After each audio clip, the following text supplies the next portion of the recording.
haki yetu ya kikatiba ya kupiga kura. Nashukuru kwamba hali ya hewa nayo ilikuwa nzuri, maana siku kulikuwa kuna mvua, na wasiwasi kidogo, lakini alhamdulillah naona jua limetoka, wananchi wako kwa wingi kupiga kura, na mimi nafurahi kwamba nimefika hapa, nimetekeleza wajibu wangu wa kikatiba. Nashukuru. Ushahidi kama umepiga kura ni alama kuonyesha kama umepiga kura. Tungependa kuiona hiyo. Nazo mimi na hii.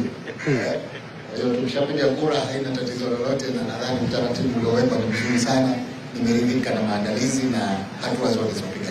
Mheshimiwa Rais, hapa si pale pa kuuliza ahadi gani utazotoa, labda kwa overall kampeni mwaka huu unaizungumzaje kampeni ilivyokwenda visiwa vya Unguja na Pemba kwa chama chako cha Mapinduzi na kwa wapinzani wako wote 11 vyama vyao ambao linadi sera zao?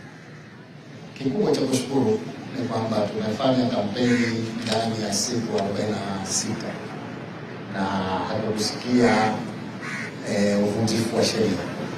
Hilo ni la msingi sana, kwa sababu tuliahidi kufanya kampeni za kistaarabu, tuliahidi amani katika nchi yetu katika kipindi chote cha kampeni, na ndicho tulichofanya. Sisi Chama cha Mapinduzi tunajivunia sana kwamba kwa kweli tumefanya kampeni za kistaarabu, tumeafikia makundi yote, lakini tunamshukuru Mungu kwamba ile amani tuliyokuwa tunaizungumza imepatikana katika kipindi chote.